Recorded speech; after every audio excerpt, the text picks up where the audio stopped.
conference on the off-cycle election in Imo, Kogi, and Bayelsa State, and the state of the nation by the Transition Monitoring Group.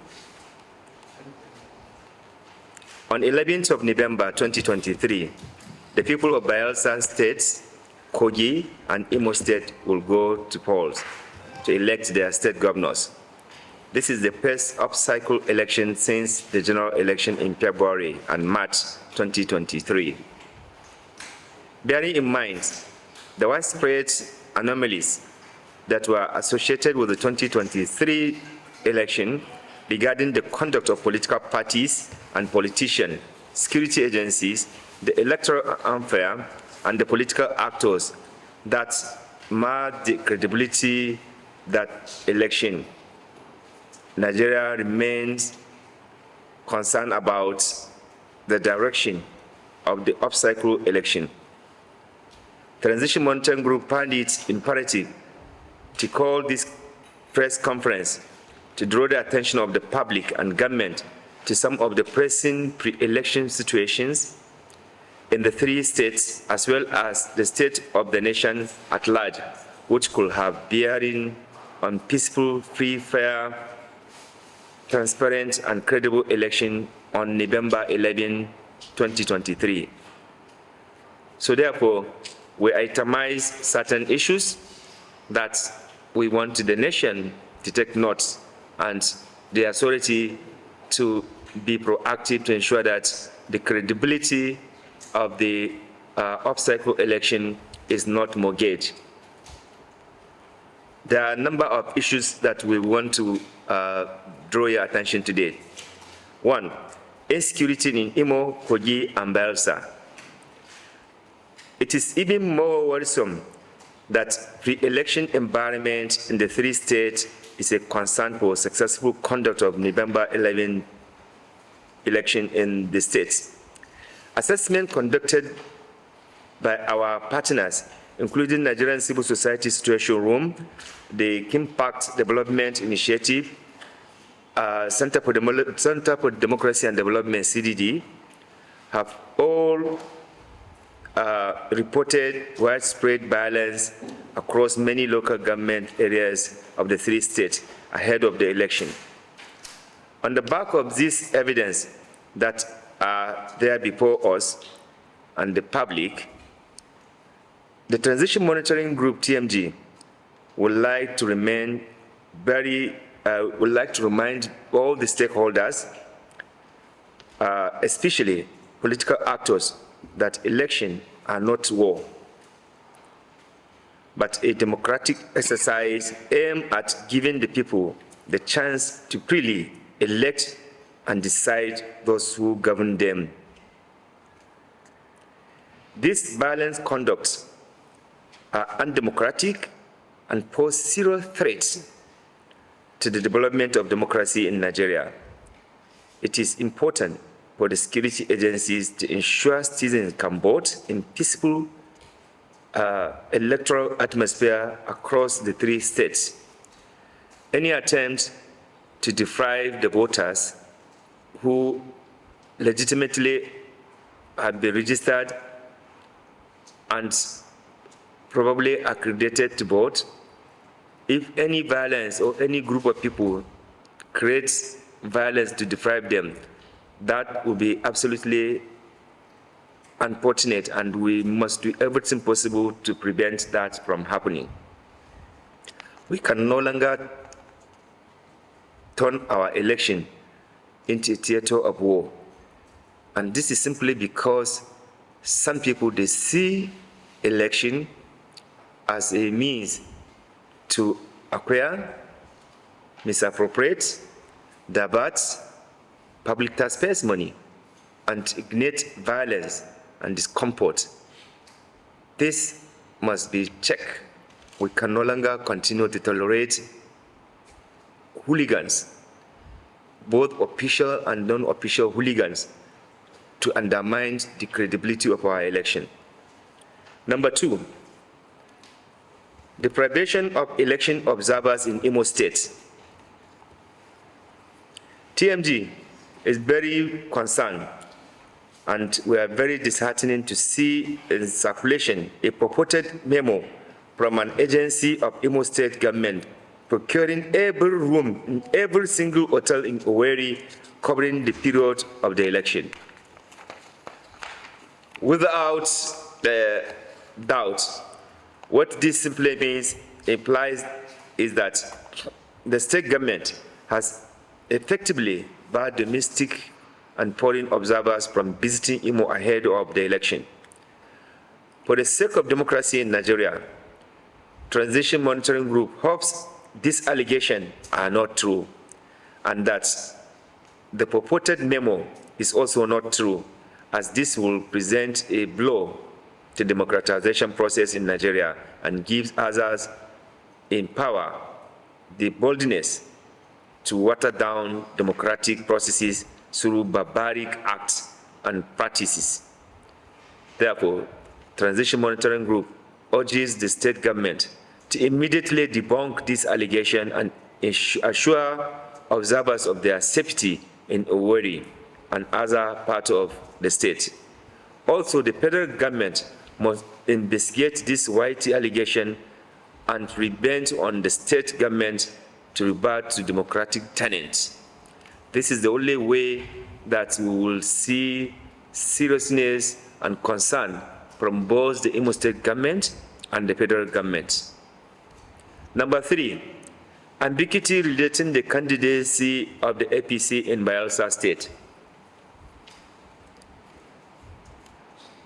Pillars from Bayelsa State pointed that the disqualification of the candidate of APC by the Federal High Court had set ground for violence ahead of the election in the state, while it is also public knowledge that the Court of Appeal had reinstated his candidacy in the election. Has this been communicated effectively to the people of Bayelsa State to avoid associated rancor that was already built up? This will have been, better. So in other words, communication, timely communication is important so that you did not create a situation that will lose the lives of innocent people. The tension that this has generated in Bayelsa is worrisome, and we must do everything possible to make sure that the needed peace and the atmosphere for them to come out to vote is guaranteed. Number 4, suspicious supplementary budget for vote buying in off-cycle election. TMG also notes the recent supplementary budget by the Federal Executive Council, PEC, which has also scaled the second reading at the legislature. The allocation of a whopping 18 billion for Independent National Electoral Commission, INEC, to facilitate the conduct of Bayelsa, Imo, and Kogi election is completely shocking, as INEC had assured that funds for the off-cycle election were part of the funds received ahead of the general election. To this end, the Commission had since gone ahead to perfect preparations towards the election without any complaints about funding. What part of the election is this supplementary budget of 1.8 billion, 18 billion, looking to cover? Nigerians perceive this allocation as a very suspicious, and they fear that it could be allocation to perpetrate malpractices. Hence, the federal government must explain this huge sum of money and why it is budgeting again for what has already been budgeted for. This is why many Nigerians believe that this money are allocated to do vote buying, to also probably use it to buy up some officials. We cannot be duplicating and wasting money when the country is facing severe and serious economic and financial crisis. There's no justification for the government of Tinubu after INEC had already received this money and they confirmed to the public, and the state INEC resident commissioners have equally confirmed that they have received all the money needed, why must then government budgeted another 18 billion when INEC did not ask? I think it is important that government of Tinubu should be more transparent and prudent in spending of public taxpayers' money. We do not think this money is genuinely budgeted to ensure smooth conduct of the election in the 3 states, because already money have been given and budgeted, and the states and the state commissioners as well as INEC did not complain of any shortage of money. Number 5, courts are not election management bodies. Ladies and gentlemen, it is important that we note that what we are witnessing with court's pronouncement today is not what we should be seeing. Nigerians are keenly interested in this forthcoming election to see how INEC has improved on lessons learned from 2023 general election, or if the elections are simply going to take a cue from the February and March election. It is a break or a make dice for INEC in the eyes of public. Hence, Nigerians are hoping for a transparent election where the court will no longer be the determinant of election results in Nigeria. It is in line with this belief that Transition Monitoring Group, TMG, shares in the view of Mr. Femi Falana-san that election results should be decided by the election management body and not the judiciary. So what some politicians are doing, they will rig the election, they will misbehave because they believe that they have judiciary in their pocket. They will tell you, let's meet in the court. And since many Nigerians are developing a feeling that they have no confidence in our judiciary to be honest, transparent, and do things in accordance with the law, many Nigerians are losing confidence in our judiciary. And that is very dangerous, because the consequences of that, you are going to be creating unnecessary wrongful chaos and misunderstanding. So politicians should stop rigging election or misbehaving simply because they think that if they go to court, they have enough money, or they have enough connection, or they have enough sympathy, and they can do whatever they want. This is not good, and our judiciary must not be seen to be promoting such kind of politicians' desire to, take over the victory of winners. Number 6, judicial robbery and INEC connivance in Kano State. Ladies and gentlemen, the inconsistencies associated with the election tribunal rulings have created injustice in electoral process, and the Kano State case is a good example here. After INEC had tabulated votes cast during the election and declared a winner as witnessed by the voting public, political parties agents, security agents, how then did the election tribunal suddenly find and sign ballot papers totaling 165,663 votes to sack the declared winner? The tribunal, in creating so much mistrust, have succeeded in making Nigerians to believe that judiciary has a lot of reputational problems. Many Nigerians are thinking that justice delivered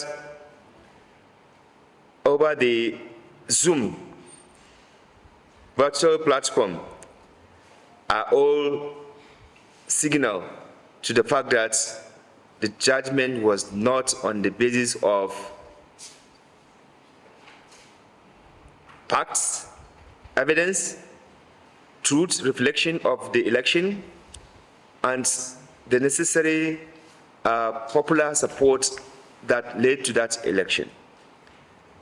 We as observers, we also note that those votes that suddenly emanated, we have suspicion because they were not seen during the conduct of the election declaration of the results.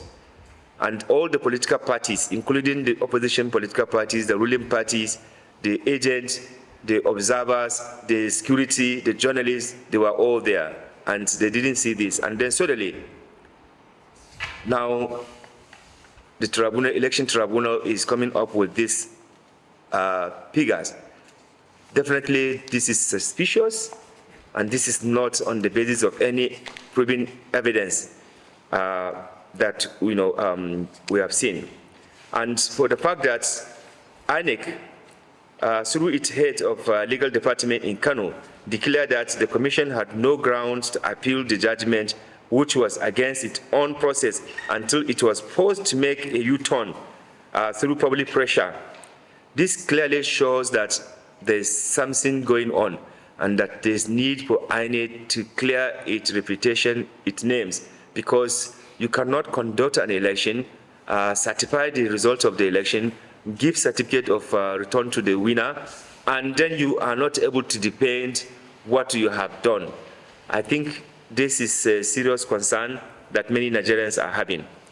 This kind of situation erodes citizens' trust in the electoral and judicial processes in Nigeria, as many people have shared the perception that INEC are in connivance with the judiciary to appease the interests of some few people in power.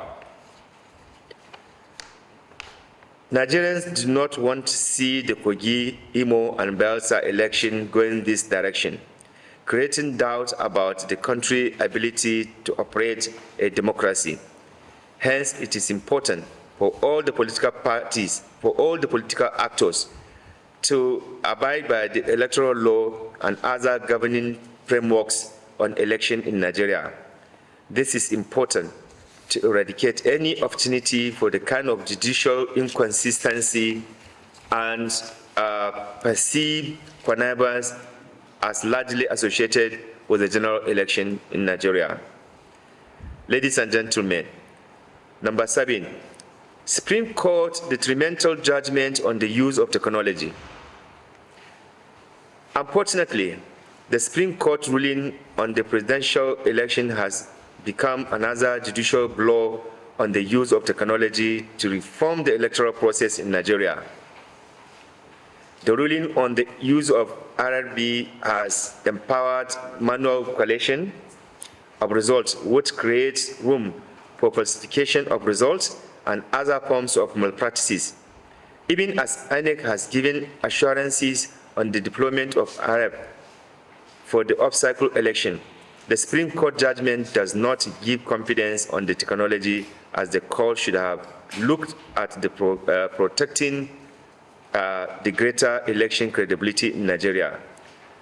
Nonetheless, Transition Monitoring Group implores INEC to look back at the credibility of the off-cycle election in Ekiti and Osun State as a basis for improvements ahead of the 11 November election. The Commission should effectively deploy technology to enhance credibility of the election. We have all seen and witnessed how good the use of technology has helped us to reduce the monumental rigging as well as overvoting that we have seen. In the previous election before the use of technology, we have seen where you have a registered voter of maximum of 500 people in a particular unit. Somebody will go and declare 500,000. But with the use of technology, that has been eliminated, and the credibility of the process, at least it has helped to minimize the rigging that we used to see before. So whatever decision that the Supreme Court should have taken, should have made sure that it did not set aside the use of technology, or does not give room for people, for some politician who will want to maneuver, and when any other party goes to court, they will say, Supreme Court has decided on this. So this is the implication that we are looking at, and we are hoping that we should make sure that the technology, the use of technology in the election will improve the credibility of our election in Nigeria. Number 8, political impasse in Rivers State. The importance of credible election to good governance cannot be overemphasized. When citizens freely elect their leaders without imposition or fear by the judiciary or any political godfather, the government enjoys legitimacy from citizens and freedom from the whims and caprices of godfathers. The recent development in Rivers State is a serious concern, a mockery of democracy and an insult to the sensitivity of the good people of Rivers State. Even more appealing is the conduct of the security agencies, especially men of the Nigerian police, who have been captured shooting and pouring water to the direction of a sitting governor just to prevent him from accessing the state, or just to prevent him from accessing the state assembly. I think this is a very sad development. If we continue with this, definitely it will not augur well for us as Democrats. The federal government must weigh in and not support rascality for political, correctness. We must be seen to be putting in effort aimed at strengthening democracy in Nigeria rather than balkanizing it for personal reasons. Possible impeachment for personal reasons must be resisted, as it can only end up in promoting violence in Rivers State. This attempt must also be resisted so as not to undermine and create room for power drunkards and political godfatherism. Number 9, partisan nomination of Wike by federal government. Again, we appear to be making the same mistakes of the past administration, where partisan and card-carrying members of ruling political parties are nominated and appointed as resident electoral commissioners of INEC. Recalling how this manifested in 2023 election, especially in Adamawa State, Nigerians are worried that the current president is going the same direction, while Transition Monitoring Group, TMG, notes the constitutional powers of the president to make this appointment. It is also unconstitutional to appoint partisan person to this position.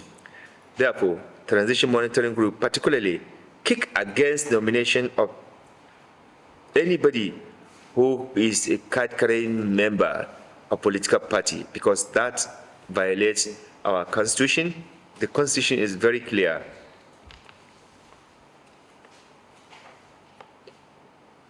The National Assembly has already gone ahead to confirm the nomination of Mr. Omere from Akwa Ibom. From Akwa Ibom, and Mr. Isa Shaka from Edo State.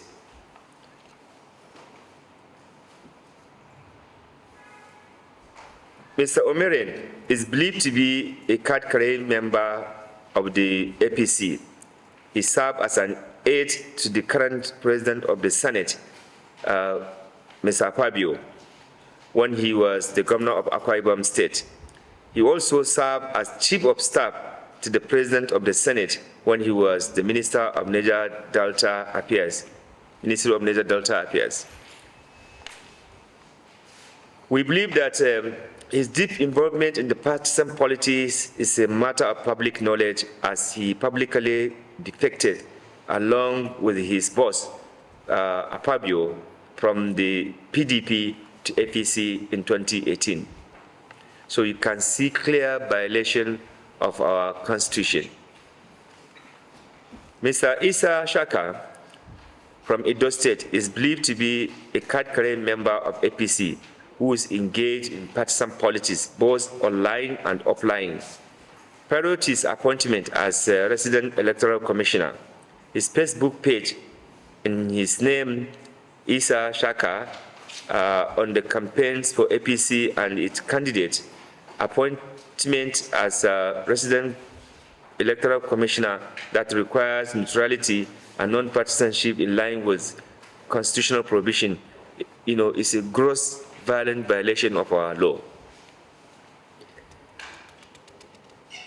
Sadly, the National Assembly that is supposed to ensure that it helps the nation and help the president by not acceding to any illegality, they've closed their eyes and they've already gone ahead with confirmation. What the Senate is doing is not helping President Tinubu. They are actually undermining President Tinubu because they are supposed to checkmate excesses and scrutinize whatever comes from the presidency.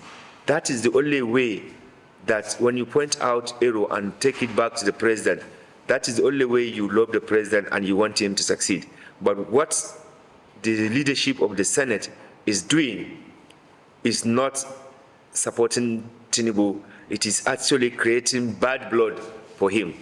Because the only way you can show love to Tinubu is to make sure that if they send in any request and there's an error on it, you correct it and point to the correction and take it back to him, so that probably he was not aware and he will probably correct it. But to keep quiet and go ahead to do what you have done, I don't think that is a cooperation. I don't think that is a partnership. I don't think it is a support to the President Tinubu. I think it is a gross mistrust of the Nigerian people that send you to make sure that you do justice, you be fair, and do honest work as a legislator. Ladies and gentlemen, number 10, political parties failure to engage in civic education in off-cycle election. It is very disappointing to see that political parties have neglected their role of providing civic education towards the election in the 3 states. The political parties appear to have relegated the importance of function to the civic society, while they concentrated only on perfecting their rigging machine. This also tells a lot about how political parties perceive citizens in Nigeria, and that they are more concerned about winning at all costs than engaging in the clean, citizen-oriented campaigns. And that includes also political debate, which is what helps with political accountability. The political parties in this affected 3 states, we did not see them. They abandoned the civic education that will have helped their members to even vote correctly, so that they did not, make mistake in, thumbprinting in where they are not supposed to thumbprint. They are not teaching them to avoid violence. They are not teaching them to ensure that they conduct themselves peacefully.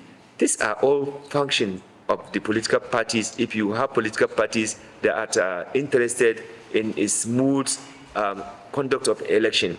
So they neglected this responsibility, and just civil society are the ones that are carrying the burden with their limited, meager human and financial resources, because civil society want to make sure that the election is free, fair, and credible, and avoid of any violence or anything that will continue to perpetually put our electoral, process into a ridicule or into any questionable, conduct. That is why civil society are sacrificing their time, their resources, their energy, their intellect to engage with the citizens in those states. But ideally, the political parties, they should be able to do that. Then civil society can complement, because civil society cannot substitute what political parties are supposed to do or what government is supposed to do. Civil society can only complement.